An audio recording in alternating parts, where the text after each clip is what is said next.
에베소서 강의 37번째 시간입니다. 용서하라 그리스도께서 너희를 용서하신 같이 라는 제목으로 하나님 말씀 함께 나누도록 하겠습니다. 에베소서 4장부터 해서는 우리 가운데 계속 실천적인 부분들, 하나님의 백성들은 어떻게 살아야 되는가에 대한 부분들을 계속해서 말씀하고 있죠. 어떻게 우리가 말해야 되고 또 어떠한 생각들을 해야 되고, 또 지난 시간에 우리가 살펴본 것은 우리 가운데 드는 그 분노에 대한 그 마음들과 또 그런 생각들을 어떻게 우리가 다루어서 죄를 짓지 않고 또 하나님의 기쁨이 되어드릴까에 대한 부분들을 살펴보았습니다. 오늘 우리가 함께 살펴보게 될 그 주제는 무엇인가 하면 용서에 대한 주제거든요. 용서. 굉장히 중요한 주제입니다. 예수님께서 기도를 가르쳐 주실 때 주기도문, 우리가 자주 앙송하는 주기도문 있지 않습니까? 그 주기도문 6개의 강구로 되어 있는데, 이 강구들은 하나님 나라를 구하는 기도로 초점이 맞춰집니다. 그 하나님 나라를 기도하게 하셨는데, 위에 3가지는 하나님의 영광을 위한 기도이고, 밑에 3가지는 그 하나님의 나라와 영광을 구할 때 우리에게 필요한 것들을 달라고 하는 그 기도입니다. 그 우리를 위하여 하나님 이것을 꼭 주십시오. 우리가 하나님의 영광을 구하겠으니 이것이 우리에게 꼭 필요합니다. 라고 기도할 때 첫 번째가 일용할 양식을 위한 기도입니다. 그리고 두 번째가 무슨 기도냐면 용서에 대한 기도입니다. 그 용서의 기도고 마지막이 악에 빠지지 않도록 기도하거든요. 그러니까 예수님께서 가르쳐 주신 우리를 위한 그 기도 중 그 3가지 중에 하나가 바로 용서를 위한 기도였다는 것은 주님께서 용서에 대한 문제를 얼마만큼 중요하게 여기시는가 라는 것을 우리가 알게 되는 것이죠. 일용할 양식이 하나님 나라를 위해서 왜 중요한가? 그것은 일용할 양식이 구비되어 있지 않으면 하나님 나라를 구하는 것이 사실은 거의 불가능합니다. 제가 이렇게 목사지만 제가 먹고 살기 힘들면 이 목회하는 것이 거의 불가능하죠. 먼저 먹고 살기 위해서 일을 해야 될 것입니다. 그러니까 하나님 나라를 구하기 위해서는 일용할 양식이 필요하기 때문에 너희가 일용할 양식을 구하라, 이렇게 주님께서 기도하게 하신 것입니다. 그리고 구할 때 내가 채워주겠다라는 약속이 그 기도에 포함되어 있거든요. 그 다음이 무엇인가 하면 우리가 우리의 죄를 사한 것처럼 우리의 죄를 용서하소서라는 그 용서에 대한 기도인 것입니다. 그러면 왜 용서에 대한 기도가 하나님 나라를 구하는 것과 함께 왜 중요할까? 여러분, 하나님 나라라는 것은 우리가 독불장구처럼 혼자 이뤄가는 것이 하나님 나라가 아닙니다. 그렇게 이룰 수가 없습니다. 하나님은 우리를 교회 공동체로 부르시고 함께 모여서 하나님 나라를 이루게 하시죠. 근데 문제는 무엇인가 하면 함께 모인 교회 공동체가 다 거룩하고 인격적으로 성숙하고 성장한 분들이 아니라 연약함도 있고 허물도 있고 실수도 하고 그런 공동체라는 것입니다. 이 땅의 지상의 교회는 완벽하지 않거든요. 다 성도들마다 각자마다 상처도 있고 아픔도 있고 실수도 하기도 하고 그런 공동체입니다. 또 우리 안에 때로는 연약함들 때문에 죄를 범하기도 하죠. 사랑하는 형제에게 상처를 주는 일도 있고 또 상처를 받는 일도 있습니다. 죄 때문에 그런 것이거든요. 그러면 그러한 일들이 일어날 때 과연 우리가 어떻게 해야 될 것인가? 여러분, 이제 교회 생활 하시다가 성도들과 함께 아름다운 교제를 나누시다가 때로는 누군가의 죄 때문에 상처 있기도 하고 또 내가 상대방에게 상처를 주는 일도 있을 수 있겠죠. 없을 수가 없죠. 그럼 과연 그런 상황에서 어떻게 하시겠습니까? 1번, 교회를 떠난다. 2번, 그냥 참는다. 없던 일로 한다. 3번, 용서를 구하고 또 용서를 구한 자에게 용서를 베푼다. 어떤 것이겠습니까? 교회를 떠나는 것은 해결책이 아닙니다. 다른 공동체에 간다고 해도 또 다른 인간관계의 문제는 생길 수 있죠. 그런 어떤 문제들 앞에서 계속해서 우리가 공동체를 옮기게 된다면 아마 어느 곳에도 정착하지 못할 것입니다. 좋은 방법은 아니고 또 참는 것도 마찬가지입니다. 참는 것도 건강한 방법은 아니죠. 교회 공동체는 내가 그 사람에게 죄를 범했을 때는 용서를 구하는 것입니다. 그리고 상대방이 나한테 죄를 범했는데 나에게 와서 용서를 구하게 되면 용서를 하는 것입니다. 이렇게 해서 용서를 통하여서 그 공동체가 다시 화합하고 하나가 되어져서 하나님 나라를 추구하는 것이 하나님께서 원하시는 그 아름다운 공동체의 모습이라는 것입니다. 그러니까 이 땅에서 우리가 하나님 나라를 추구하며 그 나라를 건설하며 나갈 때에 형제 자매 간의 다툼의 문제, 죄의 문제, 상처의 문제, 갈등의 문제, 그 모든 것들을 해결하는 가장 중요한 것이 무엇인가? 그것은 용서라는 것입니다. 그래서 이 용서에 대한 부분을 우리가 함께 살피면서 우리 공동체가 앞으로 나아갈 길들, 또 때로는 우리 가운데 어려움이 생길 때, 갈등이 생길 때 과연 어떻게 해결해야 될 것인가에 대한 부분들을 한번 살펴보도록 하겠습니다. 첫 번째는 무엇인가 하면 용서의 목적입니다. 왜 용서를 해야 되는가?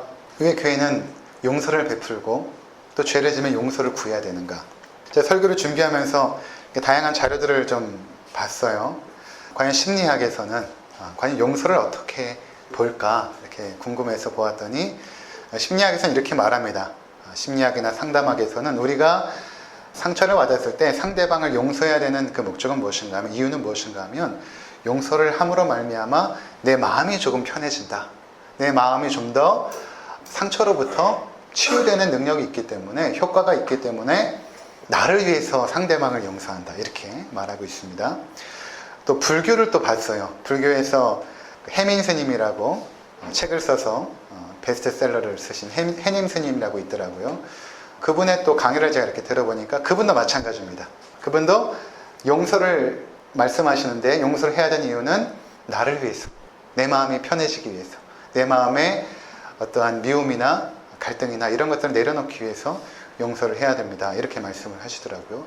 그러니까 세상에서 말하거나 아니면 기타 불교나 그 밖의 종교에서 말하는 용서는 자기를 위해서 하는 용서입니다.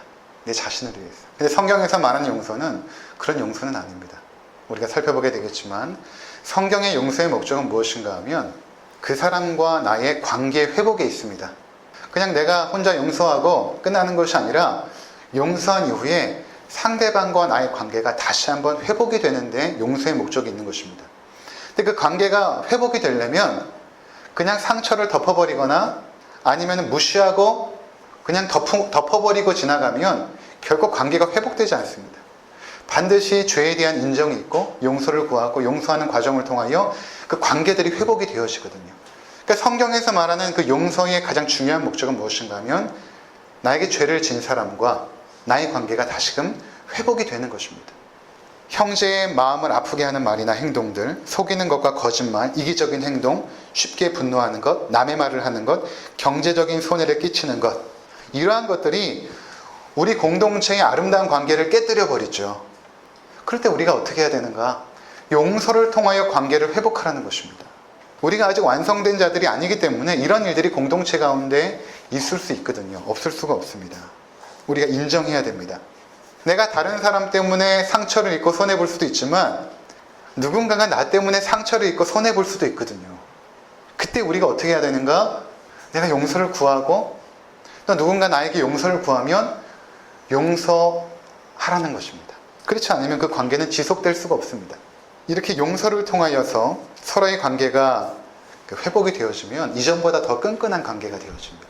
여러분이 그런 경험을 했으면 좋겠어요. 그냥 묻어버리고 침묵하고 극단적인 경우에는 그 사람과 만남을 전혀 갖지 않고 떠나버리는 것이 아니라 상대방이 용서를 구할 때 내가 용서함으로 그 상대방과의 관계가 더 깊고 친밀해지는 것을 여러분들이 경험하게 될 것입니다. 따라서 우리는 가정에서 그리고 교회 공동체에서부터 용서를 실천해야 되는 것입니다. 교회 공동체는 용서의 공동체인 것입니다. 용서하는 공동체. 그럼 만약에 가정에서 남편이 아내에게 잘못을 한 것입니다. 이때 남편이 자신의 잘못을 인정하고 아내에게 용서를 구해야 됩니다. 만약에 구하지 않으면 어떻게 되겠습니까? 그 관계가 계속해서 갈등을 일으킬 수밖에 없는 것입니다. 용서를 구해야 되는 것입니다. 그리고 아내는 용서를 남편이 구하면 용서해야 되는 것입니다. 그래야 관계가 회복이 되어지죠. 교회 공동체도 마찬가지인 것입니다. 이렇게 회복된 관계를 통하여 하나님 나라를 계속해서 이루어가는 것이 바로 교회의 모습인 것입니다. 그렇다면 용서라는 것이 무엇인가? 성경적인 개념을 우리가 한번 정리해 보도록 하겠습니다. 용서가 무엇인가? 용서라는 것이 첫 번째로 용서에 대한 오해가 있습니다. 어떤 오해냐면 그냥 용서를 죄를 덮어버리는 것으로 이해하는 것입니다. 이것은 아주 잘못된 생각입니다. 예수님께서 우리의 죄를 덮어주셨으니 내가 당신에게 이런 손해를 끼쳤는데 그냥 덮고 갑시다. 예수님도 그렇게 하지 않았습니까? 이렇게 생각하는 것은 대단히 잘못 생각하는 것입니다. 하나님께서 우리의 죄를 용서하실 때 그냥 덮지 않으셨습니다. 그럼 죄는 심각한 것입니다. 그냥 없던 일로 실수로 할 수 있는 것이 아닙니다. 죄는 하나님과 우리의 관계를 깨뜨리고 사랑하는 형제와의 관계도 깨뜨립니다. 교회 공동체의 관계를 깨뜨리는 것이 죄입니다. 죄는 심각하고도 진지하게 처리해야 됩니다. 하나님께서 우리의 죄를 그냥 덮지 않으셨죠. 자신의 아들 예수 그리스도를 십자가에 못 박는 자리까지 내모시면서 우리의 죄를 처리하신 것입니다. 하나님께서 엄청난 대가를 지불하셨죠. 우리를 용서하시기 위해서. 죄를 그냥 덮을 수 있는 것이 아닙니다. 우리의 죄가 하나님께서 덮으셨을 때 예수 그리스도의 보혈로 덮으셨습니다. 하나님께서 자신의 아들을 죽이는 대가를 지불하신 것입니다. 그러니까 내가 누군가에게 상처를 준 것을 그냥 덮고 갑시다 라고 뻔뻔하게 말할 수 있는 것이 아닙니다. 하나님은 은혜로우시고 사랑이 많으시지만 또한 공의로우셔서 죄를 반드시 심판하십니다. 죄를 덮지 않으시고 죄를 심판하십니다. 우리의 죄를 예수님께서 대신 짊어지시고 심판당하신 것이죠. 그냥 덮어진 것이 아닙니다. 누가복음 17장 3절과 4절을 제가 읽어드리도록 하겠습니다. 누가복음 17장 3절과 4절. 너희는 스스로 조심하라. 만일 내 형제가 죄를 범하거든 경계하고 회개하거든 용서하라. 만일 하루 7번이라도 내게 죄를 넣고 7번 내게 돌아와 내가 회개하노라 하거든 너는 용서하라 하시더라. 여러분, 용서 전에 무엇이 있습니까? 3절에 보면 죄를 범하거든 경계하고, 그냥 덮는 것이 아닙니다. 경계하고, 그 사람이 회개하거든 용서하라. 용서라는 것은 죄와 잘못에 대한 분명한 인식이 있어야 됩니다. 용서라는 것 자체가 자신의 죄를 인정하는 것을 전제로 하는 것입니다. 죄에 대한 인식 자체가 없는데 어떻게 용서하겠습니까?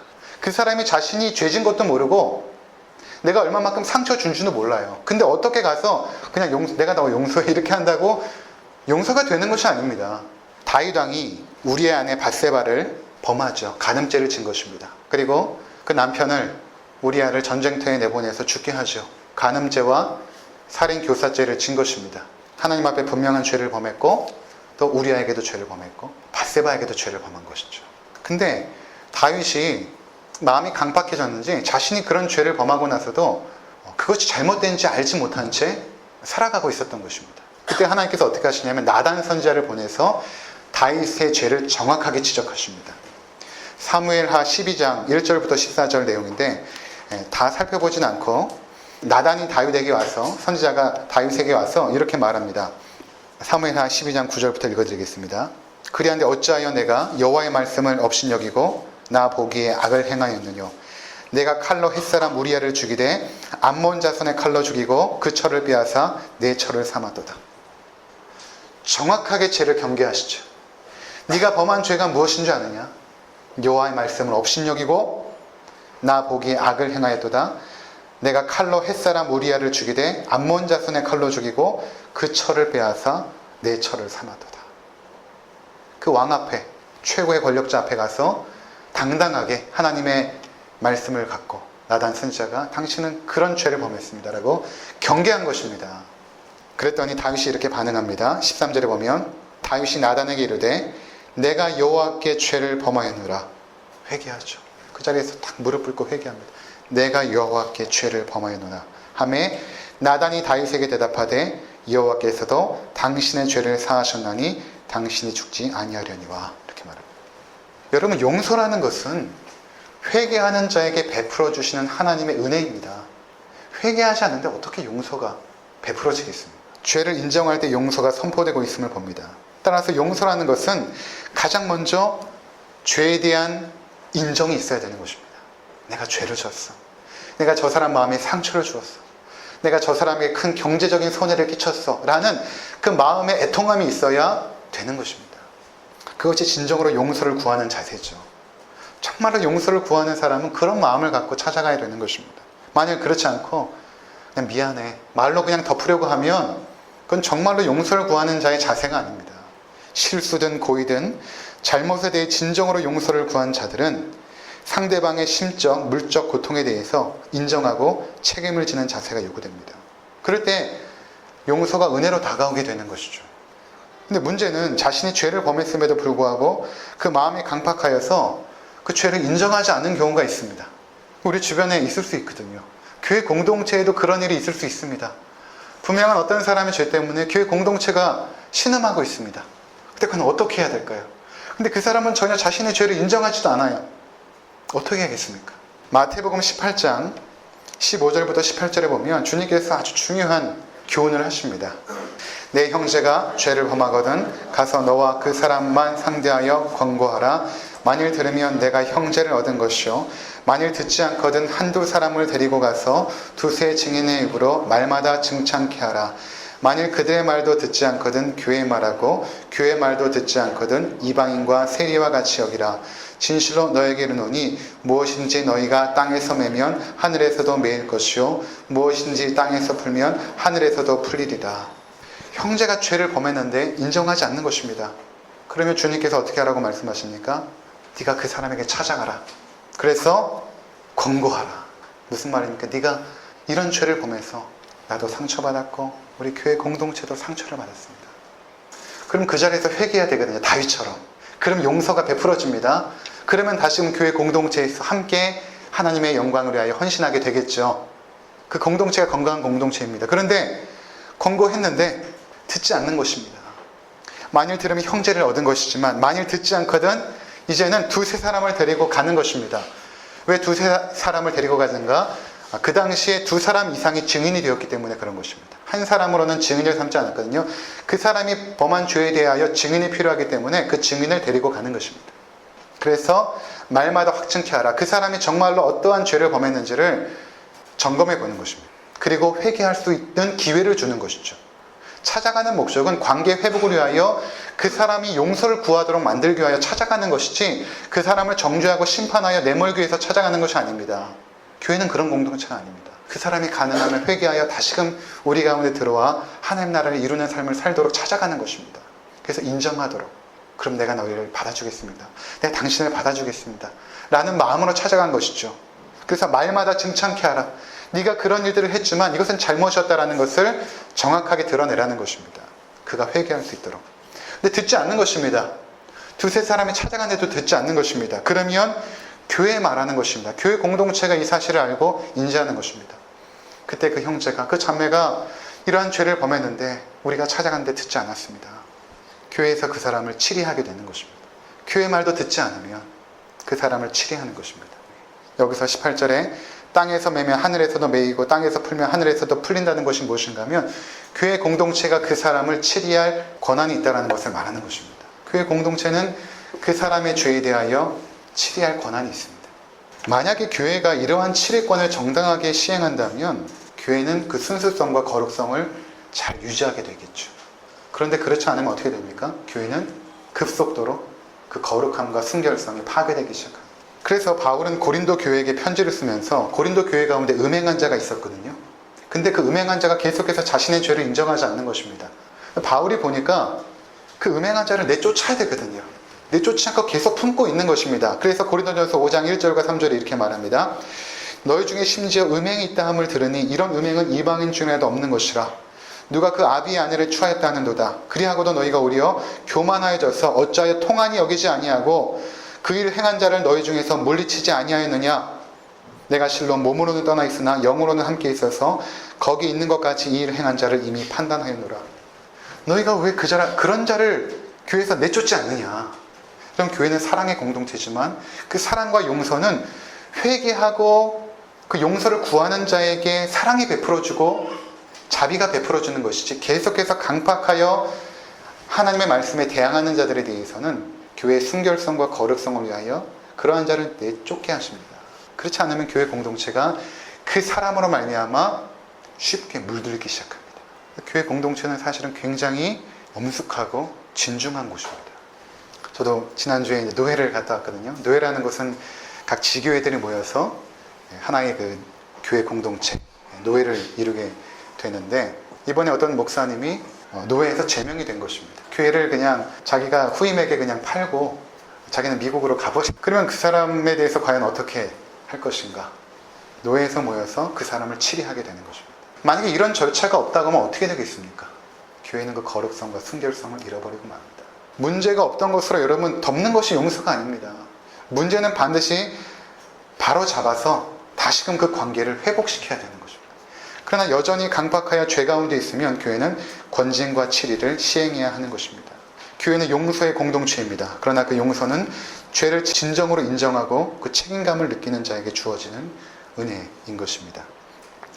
요한일서 1장 9절, 만일 우리가 우리 죄를 자백하면 저는 미쁘시고 의로우사 우리 죄를 사하시며 모든 불의에서 우리를 깨끗하게 하십니다.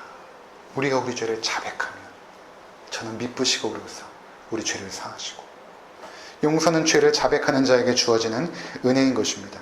그런데 죄에 대한 인식도 없고 의도적으로 거짓말을 하고 성도와 교회에 상처를 준 자들에 대해서는 교회는 매고 푸는 권세를 시행해야 되는 것입니다.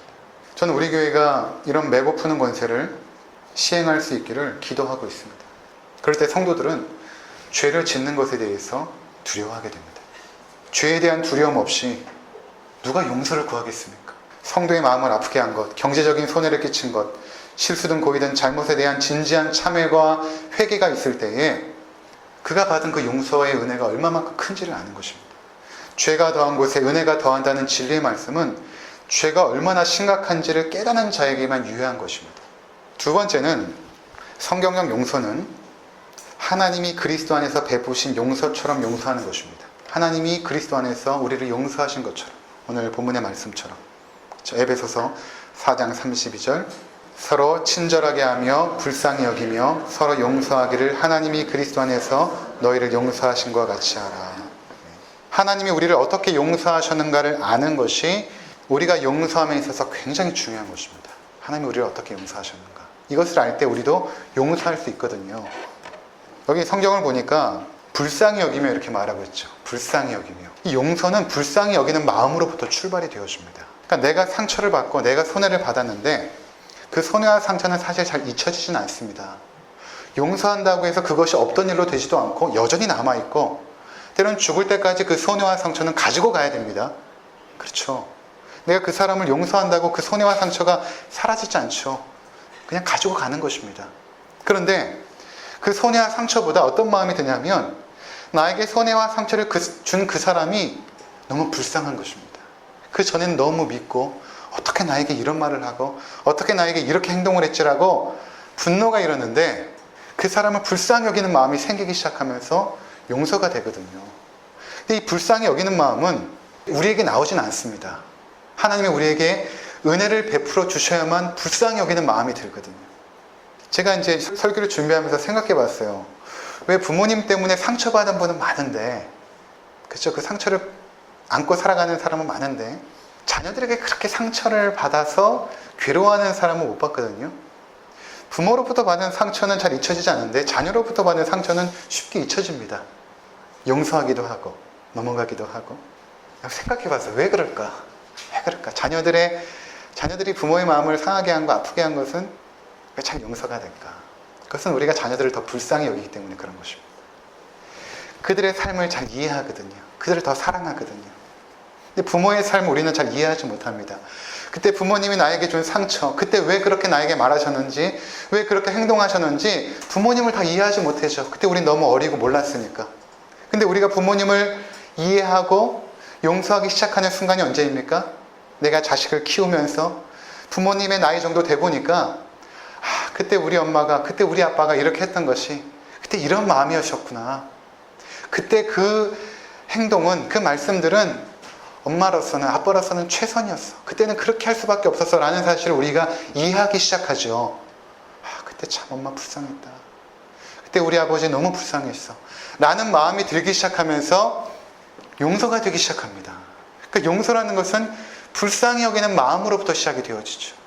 그러니까 우리가 기도해야 되는 것입니다. 하나님, 나에게 상처를 준 사람을 불쌍히 여기는 마음을 갖게 하옵소서. 그 사람이 얼마나 공고하고 힘들었으면 나에게 이렇게 했을까. 그 사람도 참 불쌍한 인생이다 라는 것을 이해하면 우리가 용서하게 되는 것입니다. 또 하나는 내가 받은 용서를 기억하는 것입니다. 하나님 앞에서 내가 받은 용서. 성경에는 아주 참 귀한 말씀이 있는데 이 말씀을 다 읽지 않은 시간이 이미 많이 갔고요. 제가 정리하도록 하겠습니다. 마태복음 18장에 보면 베드로가 주님 앞에 와서 이렇게 말합니다. 주님, 우리가 몇 번이나 사람들을 용서해야 되는 것입니까? 7번까지 용서하면 되겠습니까? 이렇게 묻습니다. 7번까지 용서하면 되겠습니까? 그러니까 예수님께서 이렇게 말씀하시죠. 7번뿐 아니라 70번씩 7번이라도 할지니라. 계속해서 용서하라는 것입니다. 그러면서 한 가지 예화를 드신 게 뭐냐면 어떤 사람이 1만 달란트를 빚진 것입니다. 그 당시 1만 달란트라는 것은 어떤 큰 돈이냐면 6천만일을 먹지도 않고 쓰지도 않고 모아야 갚을 수 있는 돈이거든요. 6천만일. 도저히 갚을 수 없는 돈입니다. 그러니까 임금이 네가 가진 소유를 다 팔고 처자식까지 팔아서 그것을 갚으라 명하십니다. 물론 그렇게 해서 갚을 수 있는 돈이 아닙니다. 그런데 그렇게 해서라도 갚게 명하시죠. 임금이. 당연히 그렇게 해야 되는 것입니다. 근데 이 사람이 나를 좀 불쌍히 여겨주시옵소서. 간곡하게 무릎을 꿇고 용서를 구하니까 1만 달란트를 탕감해 줍니다. 얼만큼 큰 은혜를 받은 것입니까? 근데 이 사람이 돌아가는 길에 동네에서 누구를 만나냐면 자기에게 100데나리온 빚진 자를 만납니다. 100데나리온은 100일 동안 일해서 먹고 사는 돈이거든요. 1만 달란트는 빚진 이 사람이 자기에게 100데나리온 빚진 사람을 만나자 멱살을 잡고 내 돈을 갚으라고 합니다. 그러니까 그것을 임금의 종들이 보고 임금에게 찾아가 말합니다. 당신에게 1만 달란트 빚진 저 사람이 100데나리온 빚진 자를 옥에 가뒀습니다. 임금이 그 사람을 부르죠. 그리고 그 사람을 옥에 가둡니다. 내가 내 빚을 전부 탕감하여 줬는데 너는 너에게 고작 100데나리온 빚진 자를 탕감해 주지 않느냐? 이렇게 말씀하십니다. 그러면서 마지막 결론적으로 말씀하시죠. 너희가 각각 중심으로 형제를 용서하지 아니하면 내 천부께서도 너희에게 이와 같이 하시리라. 무슨 말입니까? 우리가 정말로 용서함의 은혜를 아는 자들이라면 우리에게 죄를 범한 자들, 우리에게 상처 준 자들을 마땅히 용서해야 된다는 것입니다. 우리는 하나님 앞에 어떠한 죄를 용서받은 것입니까? 여러분 생각해 보십시오. 내가 하나님 앞에 지은 범죄를 생각해 보십시오. 그것들을 다 용서받은 것입니다. 다 탕감받은 것입니다. 예수님께서 십자가에 죽으실 때 다 이루었도다 라는 원문을 보면 다 갚았도다 라는 말이거든요. 무엇을 갚은 것입니까? 죄에 대하여 죄인들이 짊어져야 될 그 빚을, 그 대가를 주님께서 다 갚으신 것입니다. 십자가로 말미암아. 그것이 테텔레스탕이라는 단어죠. 우리가 그런 빚을 다 탕감받은 것입니다. 그렇다면 우리에게 죄를 범하는 자들을 향하여 용서를 베푸는 것이 마땅하다는 것입니다. 그러니까 누군가 나에게 상처를 주면 내가 주님 앞에 받은 용서함의 은혜를 기억하십시오. 나도 저 사람보다 더 못난 사람이었는데 내가 하나님 앞에 범한 그 범죄를 보면 참 내가 용서받지 못할 죄를 범했는 하나님은 그리스도의 피로 나를 용서하셨다면 내가 저 형제와 자매의 죄를 용서하는 것이 마땅하지 않는가. 그렇게 용서를 베푸는 것입니다. 우리 모두는 죄와 허물이 있는 자들입니다. 바라기는 우리 성도님들 모두가 용서를 구하고 내가 죄를 범했다면 형제에게 용서를 구하고 또 누군가 우리에게 용서를 구한다면 여러분들이 그를 불쌍히 여기고 하나님께서 그리스도 안에서 우리를 용서하신 것처럼 그들을 용서하시기 바랍니다. 그리고 관계가 회복되어져서 우리 공동체가 아름다운 하나님 나라를 이루는 귀한 믿음의 공동체가 되시기를 주의 이름으로 축원을 드립니다. 기도하겠습니다.